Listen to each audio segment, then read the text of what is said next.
Good day, everyone. And I just wanted to welcome everybody to the 6th webinar in our series on implementing the standard. It has been 1 year since the launch of the standard, and we want to know where are we at now, what has happened, and what are some of the key initiatives moving forward. I am your host for today. My name is Samantha Kolopak, and I'm a knowledge broker with the Mental Health Commission of Canada. I'm joined today by Louise Bradley and Charles Bruce. Hi, Louise. Hi there. And hi, Charles. Hi, Sam. Thanks so much for agreeing to chat with us about the standard 1 year later. So I just would like to give you a little bit of background about our speakers. Louise Bradley is the President and Chief Executive Officer of the Mental Health Commission of Canada. She is a proud Newfoundlander, a registered nurse with significant experience across the mental health field, from forensic and corrections care to research, teaching, and large-scale hospital administration. Louise has seen mental health issues on the ground, as well as at the highest administrative level. Under her leadership, the Mental Health Commission has made workplace mental health a priority and has worked hard not only to develop the standard, but also to raise awareness and drive adoption of the standard. Charles Bruce is also with us today, and he's the Chief Executive Officer of the Nova Scotia Public Service Long-Term Disability Plan Trust Fund and former chair for the Mental Health Commission's Workforce Advisory Committee. He's a technical committee member that helped to develop the standard, and he's also a board member with the Canadian Mental Health Association for the national branch. And he has been working really closely with us at the Commission to help us advance the workplace area. So thank you so much for both being here and chatting with us today. So, I just would like to walk through the agenda. Today, we're going to be discussing psychological health and safety in the workplace, as we always do. However, we're going to be reminding everybody about what the standard is about. Louise and Chuck are both going to talk to us about what's happened since the standard launched a year ago, and we're going to hear about both the case study research project and the video testimonial project. Finally, we will also be discussing where are we going from here. I do want to mention to everybody, just a quick reminder to please mute your lines if you haven't, as well as just please try and keep some noise to a minimum. You can also interact with us by asking your questions by typing into the chat box that's on the right-hand side of your screen. And if we don't get to your question today, you can always email us. You can contact me directly, and we will respond to you. So please do send your questions to all attendees. That's all attendees, not just the host, so that we can see this question and get to it as soon as possible. All right, so with that, we're just going to get started here, Louise. And I was wondering if you could talk to us a little bit about the issue of psychological health and safety in the workplace, outline the scope, and just why we're here talking about this today. Thank you, Sam. Well, workplace mental health is a huge issue, something that affects each and every one of us throughout the country. In the slide, you can see that the economic impact is tremendous and one that simply can't be ignored. Each of us today here on this webinar, and I think that the huge response is an indication of the interest in how important this issue is, but each of us that have called in today can really consider ourselves quite fortunate. Here we are on a Wednesday, and we've been able to get up, get ready to work, come and call in, and for many of us, we actually take that for granted. And it is, unfortunately, though, something that isn't the case for everybody, and we should appreciate just how fortunate we are to be able to come out, earn a living for our families, and hopefully pursue the passions that we're interested in at the same time. As I said, for millions of Canadians, that simply isn't the case. The psychological toll that mental illness can be devastating to those people who really do feel too unwell to work. And the combined economic toll on Canada is enormous. So at this point in time, we tend to think of occupational health and safety as a physical health issue. And I think we've looked at that for far too long, and we've simply got to change the way that we are seeing things. So mental health is a crucial piece of workplace health and safety, and the realities are at the very foundation of our workplace standard, not only a first in Canada, but first of its kind in the world. We're delighted that Canada is seen as a leader in this initiative, and by adopting the standard and focusing on mental health in the workplace, it will help to improve the lives of workers, and it also makes solid business sense. So it allows companies and organizations to maximize productivity, boost recruitment and retention efforts, and minimize costs associated with short and long-term disability. Fantastic. So for any of our viewers who aren't quite familiar with the standard, I was wondering if you could perhaps give us a brief overview on what the standard is and why this is so important. Yes, well, the standard was developed in a collaborative effort between the Mental Health Commission of Canada, the Canadian Standards Association, and the Bureau de Normalisation du Québec. It was launched just over a year ago, and the document is developed for everybody. So it's not just something for employers, but is also for employees as well. The standard is a central component of the mental health strategy of Canada, and in that document you will see that it calls for a very strong organizational leadership, and the standard is designed to help achieve that particular priority of the standard. So you should remember that the standard does not discount the work that employers are already doing. In many instances, employers are happy to find out that some of the things that they're doing are already part of the standard, and so it does help to provide a comprehensive framework. Perfect. Yeah, I keep hearing that, Louise, all the time, that employers are already doing so much in their workplace, so it's really important that we're, you know, taking stock of what employers are already doing and how that already fits into the standard. Mm-hmm. Perfect. So I'm wondering if you could talk to us a little bit about the unique aspects of the standard. Why do you think the standard is so unique? Well, it is a global first, as I've mentioned. It's also something that's entirely voluntary, and so it's amazing the response that we've had so far to a voluntary standard. But more importantly, this was developed because it's a document that is tools and not rules. So it's not a matter of ticking off the boxes and then suddenly you have a healthy workplace. It's an ongoing process.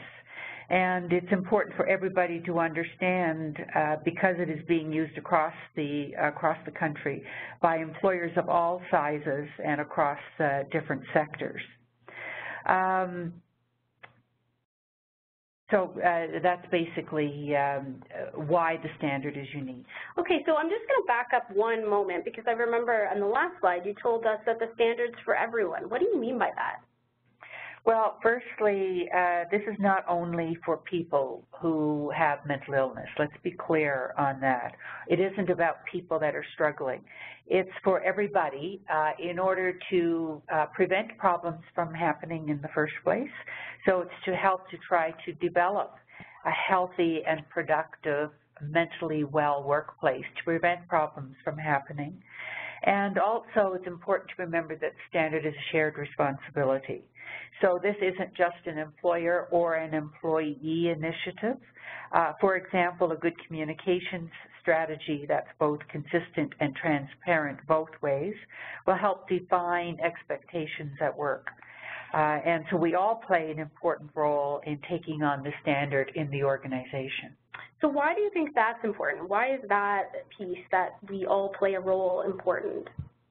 Well, there is a responsibility for everybody. The standard is a set of tools focused on promoting employees' psychological health and safety and preventing psychological harm, as I've mentioned. it's important to point out that in Canada, and I suspect similar statistics worldwide, is that more than 500,000 Canadians are going to call in sick for work due to psychological problems. So therefore, it's an important subject and something for consideration for everybody, employers and employees alike. Yeah, I think I understand now. So I'm just wondering now if you can talk to us a little bit about what's happened since the launch of the standard, because we're at the 1-year mark now, I believe, and I'd just like to understand a little bit about how the standard has been received, and is it actually being used and implemented here? Yes, well, interesting that Chuck and I were on a webinar last year around this time, and you know, we really weren't sure how the workplace standard would be received, but we were, I guess, a little brazen and proceeded with great confidence. That's our background. Yes, that's right, it is our background. And so we were confident in the concept that there was an urgent need, and we heard that from many, many different employers and employees alike. And we were very confident in the excellent work that went into the development of the standard itself, and which involved, by the way, both private and public partnerships. And we were really confident in the final result. It's an elegantly simple but powerful tool, and the response has been outstanding. January 2013, the standard has been downloaded approximately 16,000 times, which is absolutely amazing. And it was by organizations here in Canada as well as in other countries around the world.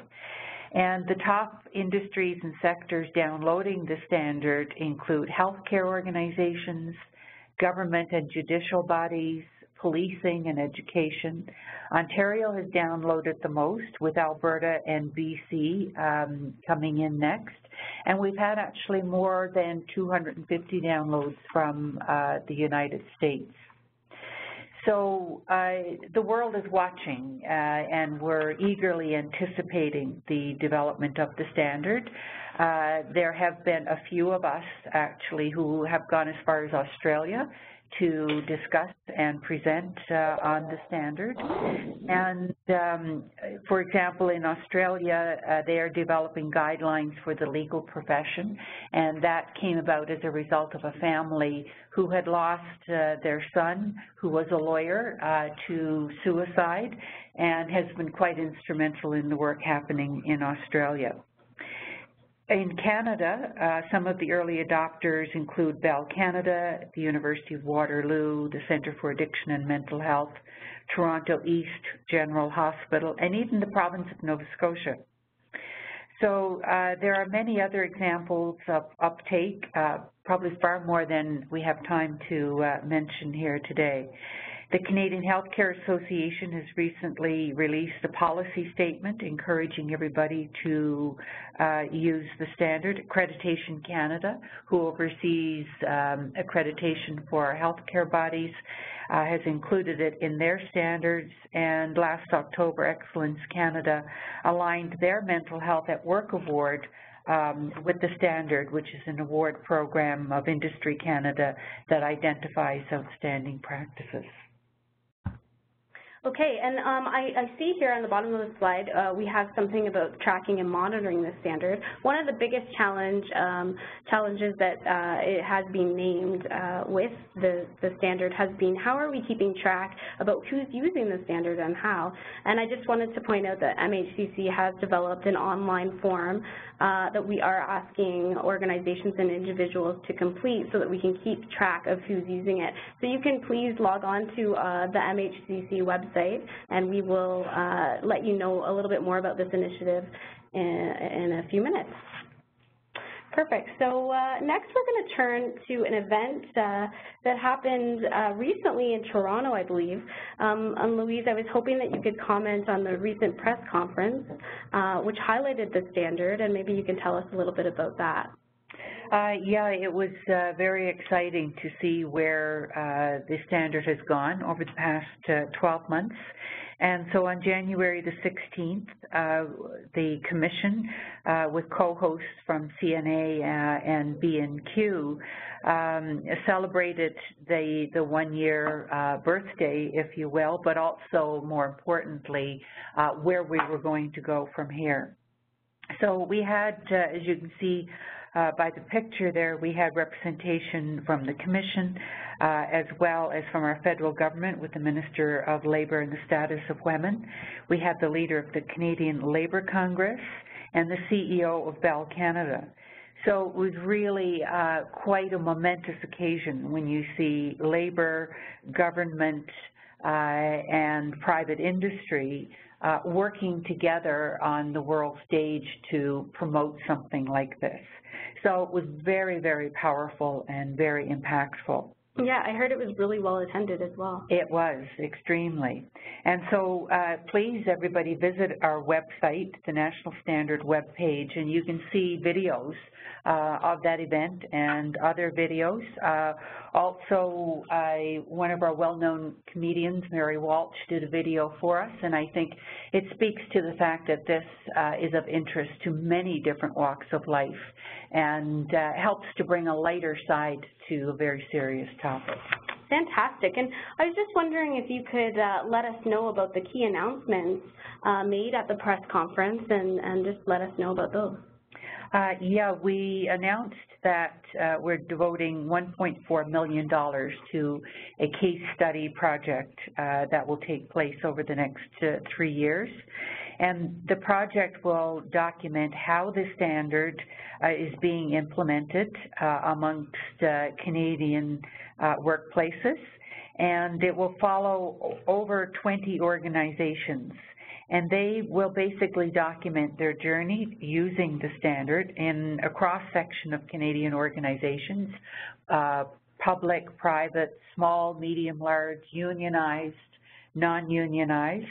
And these case studies will help improve our approach to where we need to go in helping identifying challenges, barriers, best practices, costs and benefits associated with the standard. So the initiative will be conducted with a very high level of expertise in the form of a research team, our expert panel, and steering committee. Wow, so this is sounding pretty interesting, and I know that there was a lot of buzz about this at the press conference. And basically, I just was wondering if you could tell us a little bit about why we would want to do this now as the Commission, and why are we doing it? Why are we doing it at all? Well, the workplace is where we spend most of our waking hours. And so for the Commission, you know, our goal over our 10-year mandate is to improve the lives of all Canadians when it comes to mental health and mental illness.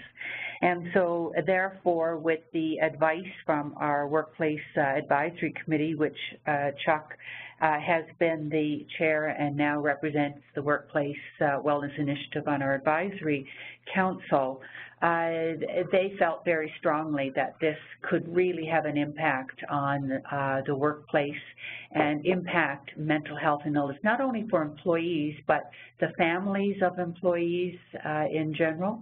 So that's one of the primary reasons, and as I mentioned previously, it's one of the priorities within the national standard. Yeah, and I understand, like, I know we have been asked very many questions on the standard, and Chuck can attest and you can attest that people are asking questions like, who in my industry is adopting the standard? What are some of the promising practices that you've been seeing? What are the lessons learned from other organizations?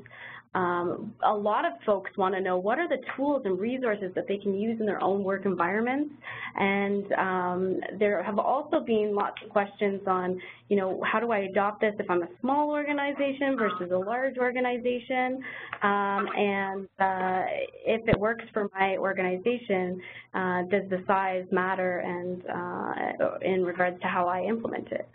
So there's a lot of questions being asked.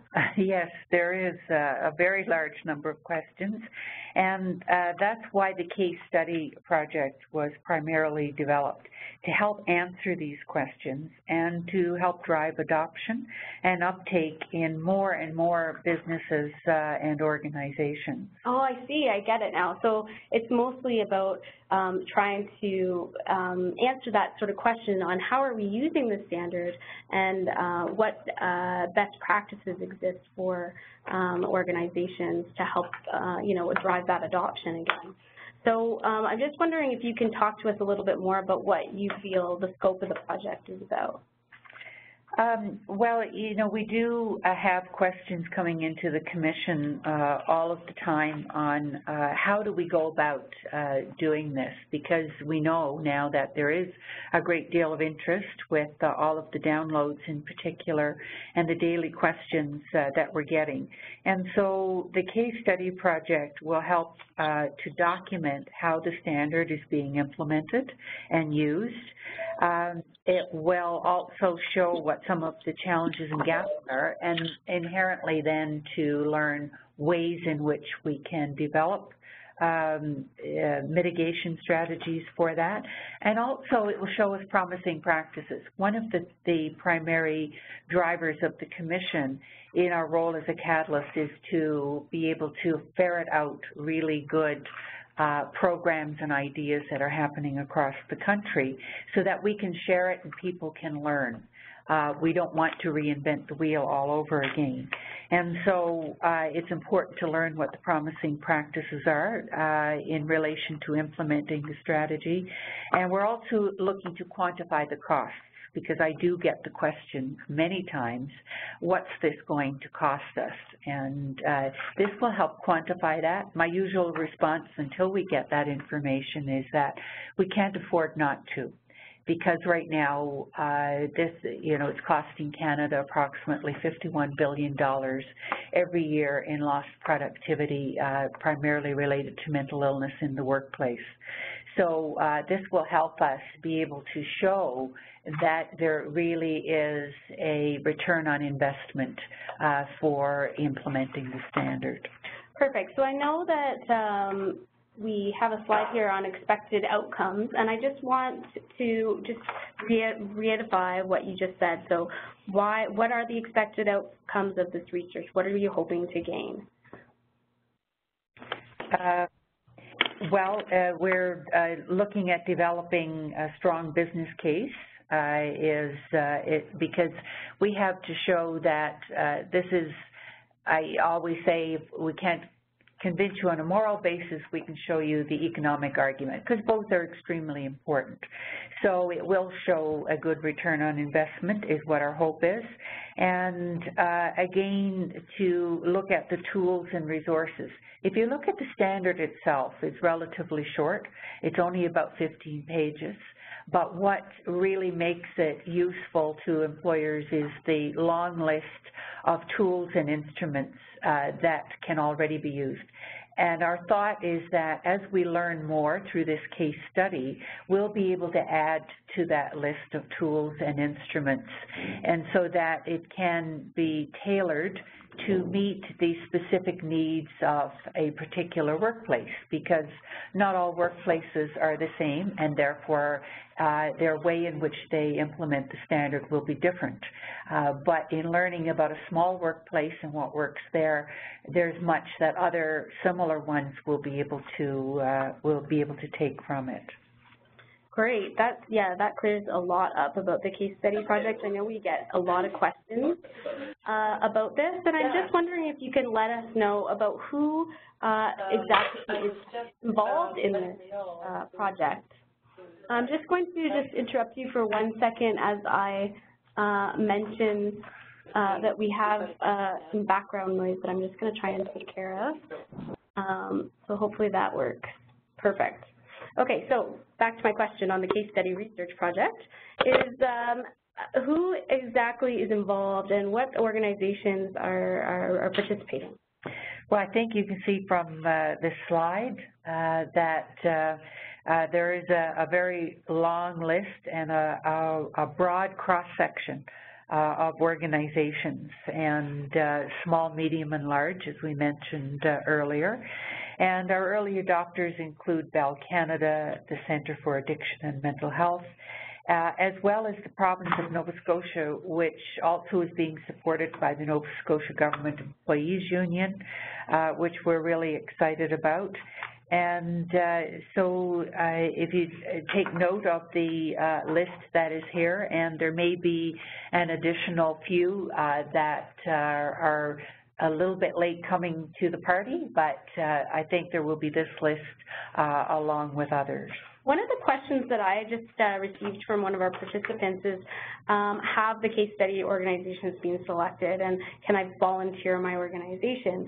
So in response to that, I would say that we have selected our case study organizations, but if you do have interest in this area, please do contact us, because we are always trying to connect with more organizations that are implementing the standard, and we have a lot of resources for you. Yeah, I think that with any research project, we have to identify all of the knowns going into it, and in order to make it as rigorous as possible, we can't keep adding organizations and businesses to it. But that isn't to say that people can't adopt the standard. Exactly. Very much so. Exactly. That's the key message today, is that if you're an organization thinking this looks interesting, you're right, and we should be implementing it in our own organization. Okay, so you talked a little bit about how this project is being set up, and I'm just wondering if you can just remind everybody who the key players are in steering this project. Well, there is an expert panel who will be providing practical advice to organizations as they adopt the standard. There's a steering committee to help deliver the project and advance the findings externally, because it's important that we take the learnings as quickly as possible and share and spread them, as well as a research team who oversees the evaluation of the impact, and also will be documenting the process as it goes along over the 3 years. Excellent.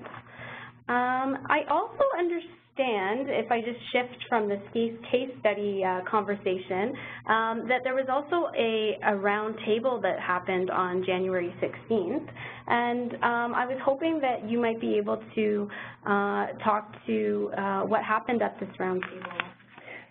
Yes, there was. It was a very full day, actually, of activities. And the roundtable was developed similar to what we had in the first year, to bring organizations that were interested, and not surprisingly, many of them came up with some of the questions that we are hearing about today. And so it was a really good opportunity for them to come together and to discuss what each other was doing. Because as I've said, it's really important that this is the first time this has been done. Mm-hmm. So therefore, as we are coming up with good ideas, we want to share them, and also so that it's supportive to each other and figure out how they can leverage each other's work.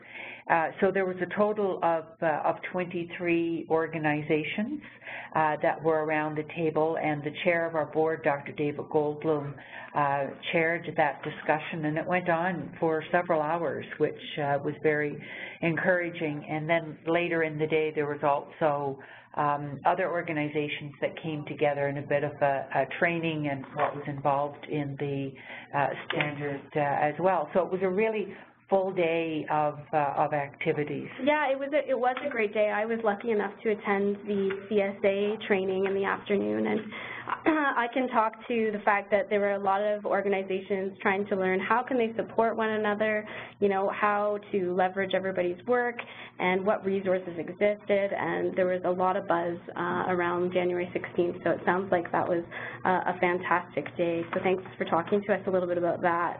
I'm going to just let Louise take a little breather here as I mention one of our other projects, which I'm actually the lead on. It's the video testimonial project. And I just wanted to let everybody know that we are working with our partners closely to understand and hear their thoughts on how implementing the standard is going for them.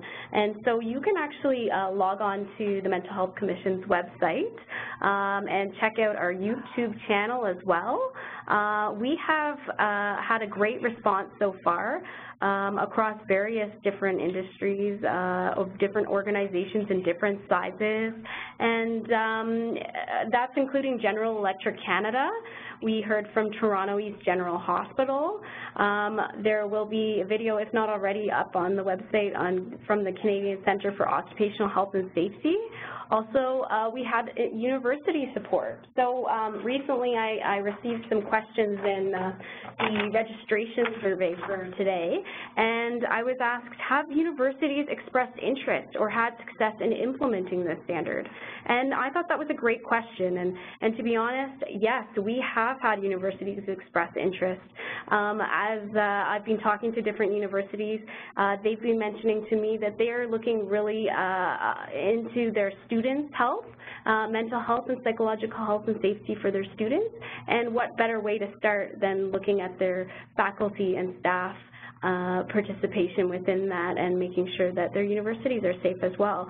So again, you can go to our website and look at some testimonials from the University of Waterloo, and then shortly I will be uploading a new video from the University of British Columbia, Okanagan. So yeah, please do check that out. And there are lots of different videos, as Louise mentioned too, about the January 16th event as well. All right, so I would like to turn things over to Charles. I joked with him earlier if I was allowed to call him Chuck, but yes, we do love to have Chuck in our office, and I'm just so glad that you were able to be here today. Sam, it's great to be here. It was great to participate in the initial webinar introducing the standard in January of 2013, and I'm just so pleased to be sitting with Louise here today to update our participants, and I'd like to thank everyone for joining us today. Fantastic. So maybe we can start off with what you've been hearing from organizations in the first year that it's now been available. So that's a great question. What I've been hearing, and I say what I've been hearing, and also what I have discussed with my colleagues on the technical committee, my 30-plus colleagues on the technical committee at a recent meeting of a couple of weeks ago.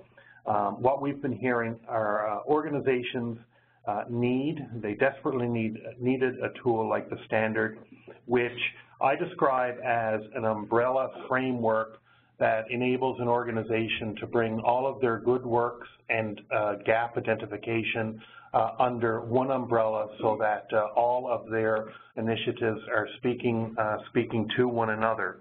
But as we have continually heard, that one size does not fit all, and from the organizations listed in the case study project, we will have great learnings that organizations of different size and industry, organizations that are represented by labor and not, and organizations from various parts of the country will implement the standard differently. For example, in some organizations, the leadership, and if we look at leadership, we refer to senior management at the C-suite level and or at the board level, that senior management is not always on side and require additional information and or learnings, and for some organizations that will take time. Also, some organizations on the same tone, some organizations require a further business case or data. And when I refer to data, For those on the call, those organizations that are familiar with and downloaded the standard, Article 4.3.5, which is the data collection in one of the most important areas of the standard, entitled planning, lists approximately 25, I believe, items that an organization has available to refer to. Now, what we have heard is organizations look at this as a very daunting task, working on the premise that they have to start at number 1 and end at number 25 before they move on to the next article in the standard. And I have to say that I'm aware of a number of organizations that have looked at the data that they currently collect through various programs such as their disability program, health and dental data, turnover data, and EAP data, and so on, and they've looked at that as a starting point. And as Louise mentioned in her remarks earlier, the standard is not about ticking a box. The standard is not about something that you start on a Friday and finish on a Monday. It's something that is based on continual improvement, and once an organization goes through the full implementation cycle, they then have the great opportunity to measure where they were versus where they are, and then start the process of continual improvement once again. So again, for organizations that look at the data collection as a daunting task, I wanted to highlight that. There's also confirmation that implementing the standard is a joint responsibility. It's not something that is the responsibility only of leadership. It's not something that is only the responsibility of employees at various levels. And it is not the responsibility if the organization is represented by labor for labor alike. This is meant to be fully participatory from the aspect of establishing committees and so on, that it would have various levels of staff. One key ingredient is that committee include individuals that have some experience, where applicable, in implementing previous standards so that they understand the process, but also health and safety individuals, individuals with a human resource background, and again, with organizations represented by labor, that labor is your friend and participates on those committees. We've heard that while the standard is a tremendous help, there is a need, rather, of additional tools, resources, guides, and information. And I know in working closely with the Mental Health Commission of Canada, and specifically Louise, there is an unwavering commitment to this area, and ensuring that tools and resources are available to organizations of all sizes, and with other partners that have supported the standard since its inception, such as CSA and B&Q and the Great West Life Center for Mental Health, that there is a movement there to increase the tools and resources available. Now, we've welcomed and will continue to receive this feedback because the standard, I think, and what it represents, in my view, and having participated in this now for a number of years through the development, launch, and implementation, is required in organizations across the country. It's required from both a qualitative and quantitative measure perspective, and we look forward to updating you on that as time goes on. Perhaps Louise and I will make this an annual event. And I think that also Canadians in general are counting on us. They're counting on us. They're counting on the champions that were sitting at the head table at the press release, representing labor, business, and government. They're counting on champions at all levels of organizations across this country that are creating awareness for other levels within their organizations across this country so that we're increasing awareness around mental health and psychological health and safety. And I think this will give us an opportunity to pave the way to a better future, not only for those working today, but there was a reference to universities, and I think that that reference was specific to universities and employers, but as the father of a 10-year-old, I'm very much engaged in what the workplace will be for my daughter when she enters that, and that's part of this journey. So creation and implementation of the standard, it is and has been, will continue to be a journey that features continual improvement. And again, we're committed, everyone at this table, and I think by your representation today, you are also committed. So, Chuck, thanks so much for letting us know what you've been hearing.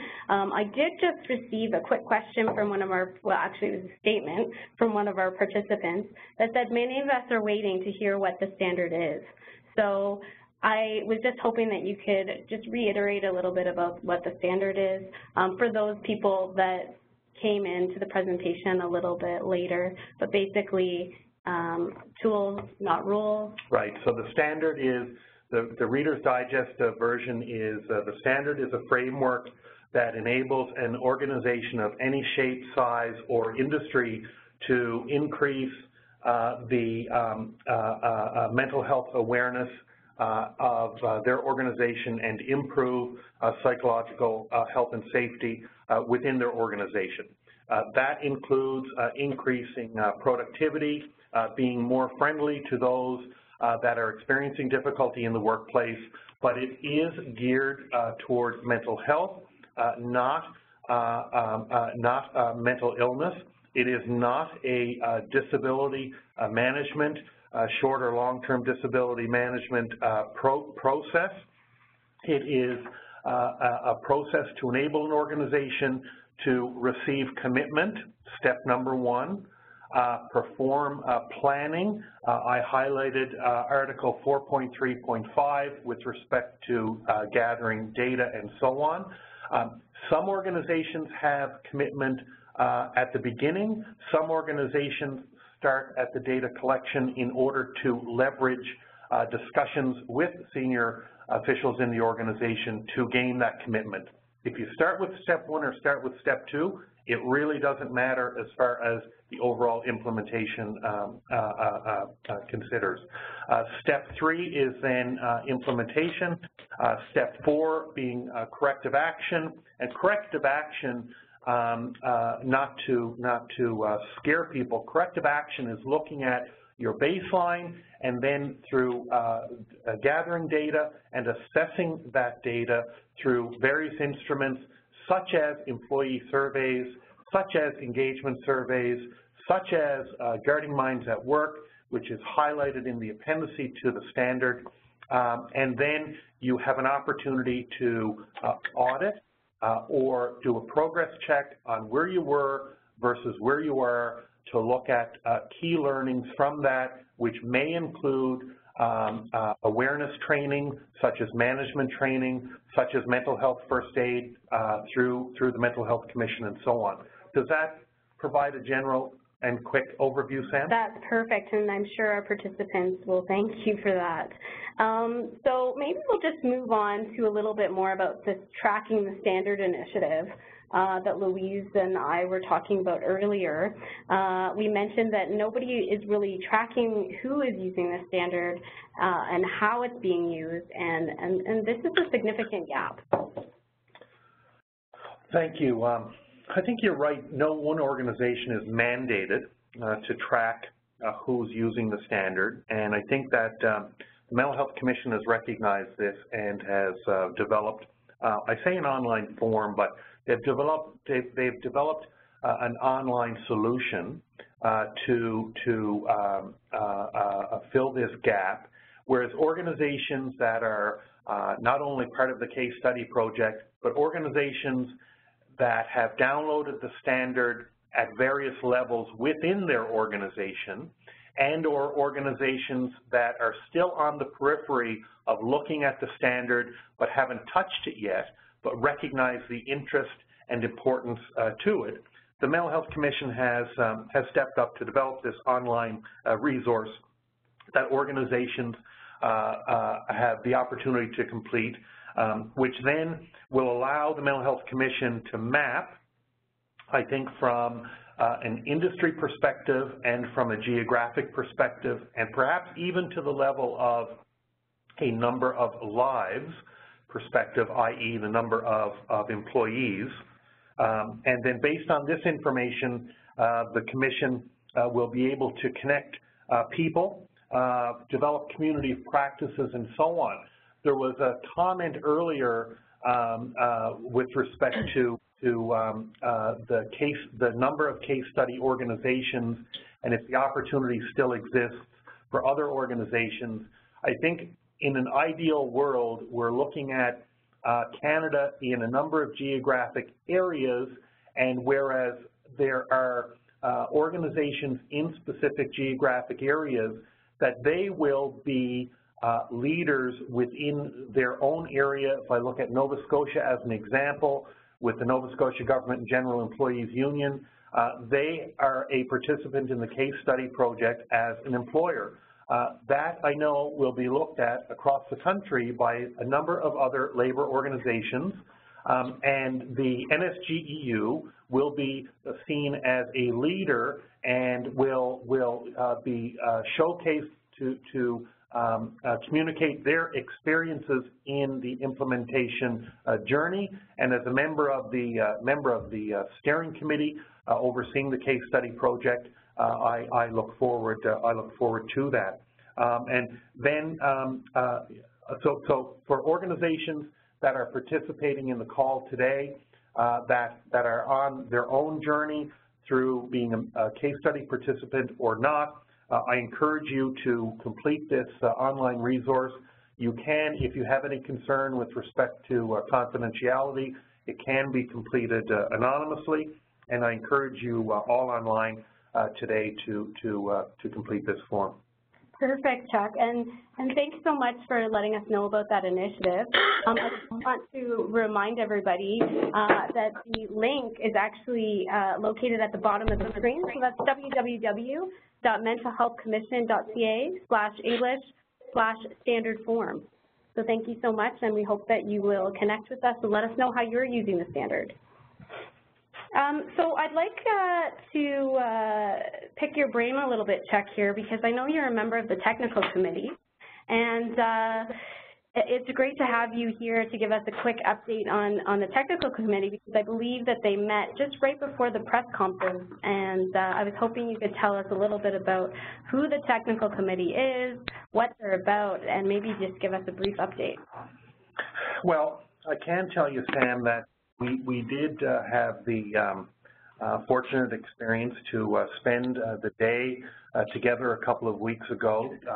Most committee members were present in person, with some dialing in via teleconference, and it was a great reflection for the technical committee, which of course is comprised of volunteers. If I back up for a minute, is comprised of volunteers that were chosen through a public consultation process or public application across the country a couple of years ago at the inception of the standard.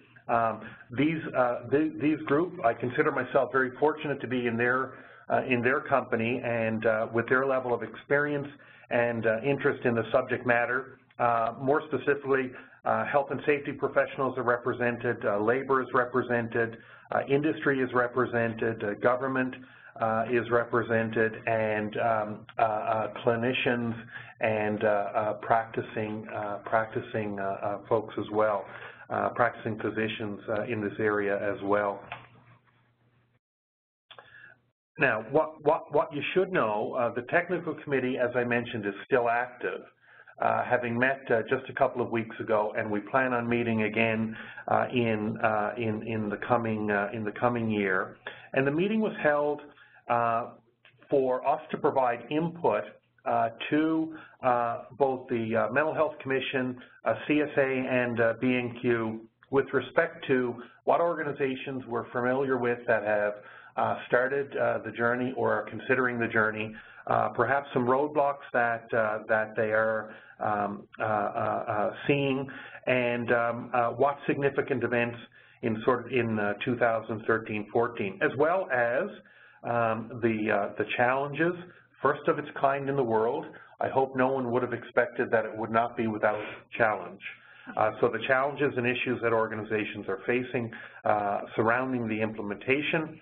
There isn't a go-to book to look at from 5 years ago that will take an organization through it. That's why, in part, why the commitment of the Mental Health Commission and other partners have embarked on this case study project. And I also want to highlight there's been a shift in the committee from awareness now to looking at implementation, what's working, what's not working, and what other tools and resources are required to assist organizations throughout this journey.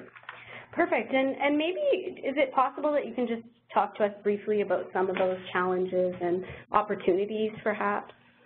Sure. So the challenges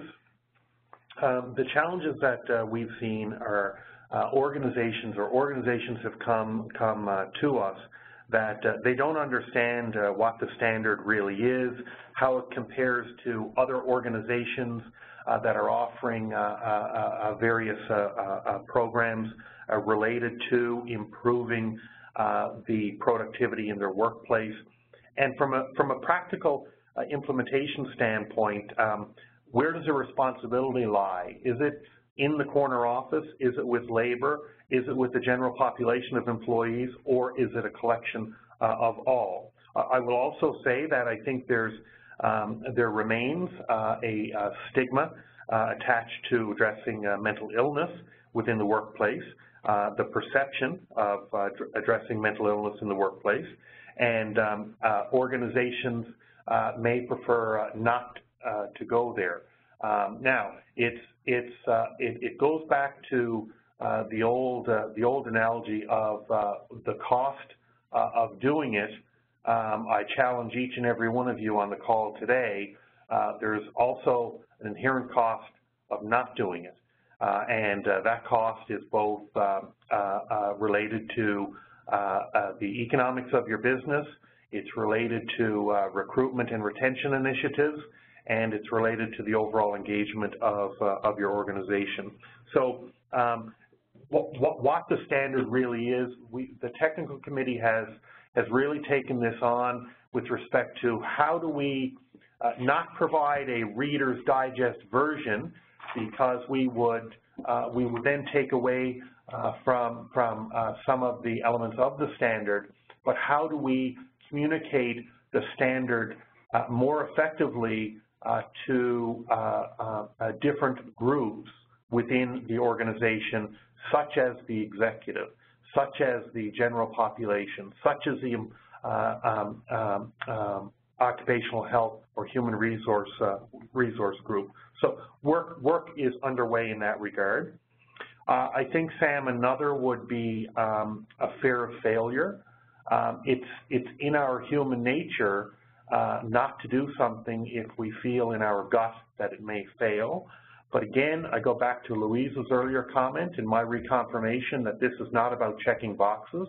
This is not about something you implement on a particular day, on a particular month, and then you move on into the next flavor. This is cultural change. This is behavioral change within the organization. Some leaders in organizations are not buying into that. So I think that's where we require more of the general population to enhance their awareness of what's going on within their organization, but what's going on within their community and within their industry as well.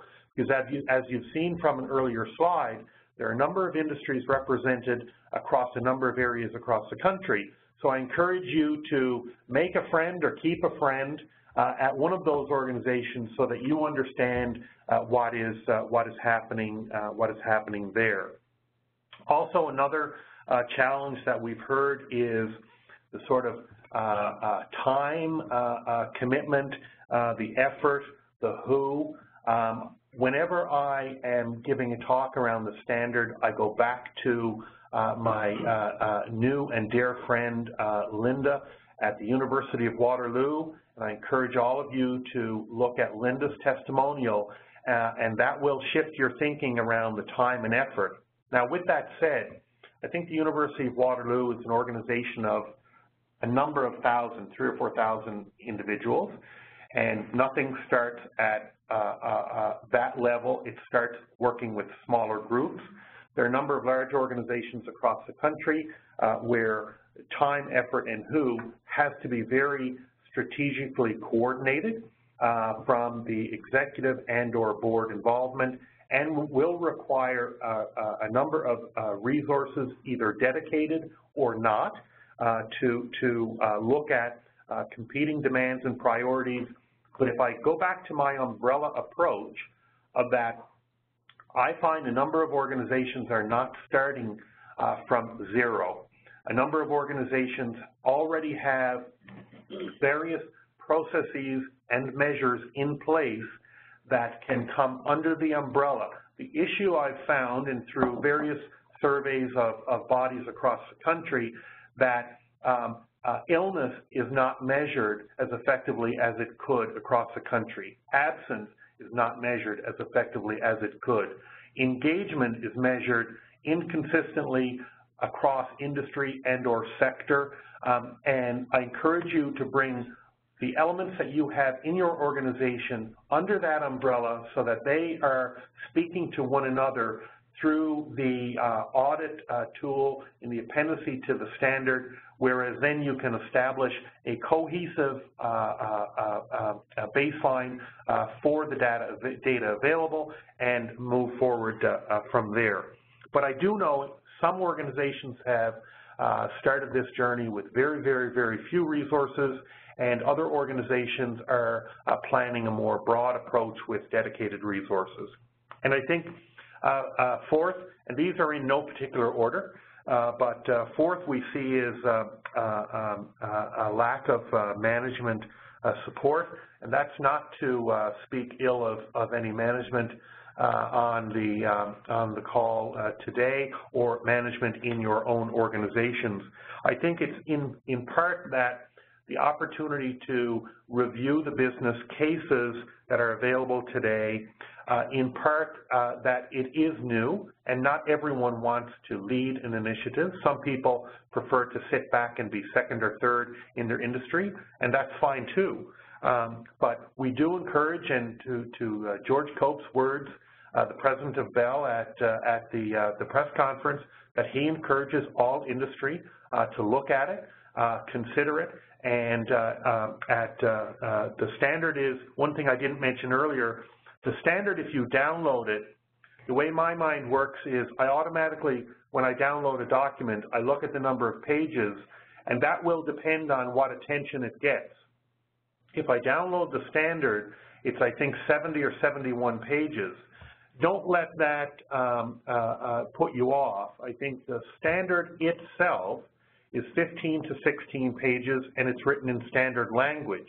The technical committee took great emphasis and effort to include the other 45 or so pages with a collection of resources that are available in the public domain to assist organizations throughout implementation. Perfect. And so thank you so much for walking us through some of those challenges. I know that we are supposed to be wrapping up in the next few minutes here, so I'm just going to ask if Louise can chat with us just on this next slide about where the Commission's going from here in this initiative. Thank you, Sam. Yes, our focus in going forward is largely on promotion and driving adoption of the standard. You can see that there's a list here, which I won't go through one by one, but we have a number of activities and tactics to push the standard out. And so our hope is that by next year this time, we'll have considerably more than 16,000 downloads, and we'll also have strong information that tells us that hundreds of other businesses and organizations across the country have adopted the standard. Perfect. And one of the ways that everyone can get involved here is by joining the conversation online with us. That's through our Collaborative Spaces initiative. This is an online repository and conversation place for mental health in Canada. Here you can share your mental health information with others, your different initiatives, and learn from others as they post.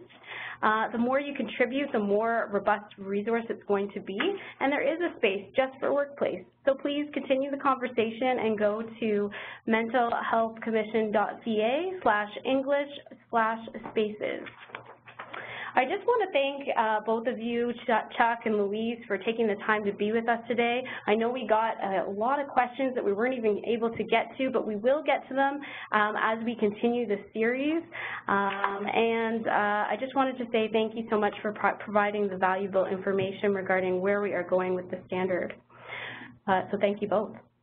Thank you. Thank you. The next webinar for everybody's interest is entitled, What Kind of Workplace Do You Really Want to Have? Building Civility and Respect into Your Organization's DNA. And this will be live on February 26th at noon Eastern Time, our regular time slot. Please feel free to register by going to the link on your screen there. Forward this information to your networks, to your colleagues, and make sure that you join us. We will be sending out an invitation in the next week or two. You can also help us out by filling out the survey at the end of today's session, which is going to help inform our topics for future webinars. I always like to encourage questions, so please do ask away, and you can contact me directly. This PowerPoint presentation and future presentations, of course, are all posted online for free in both English and French, and then we have also recorded today's session for your enjoyment at a later date. So thank you so much for your participation, everyone, and have a fantastic day.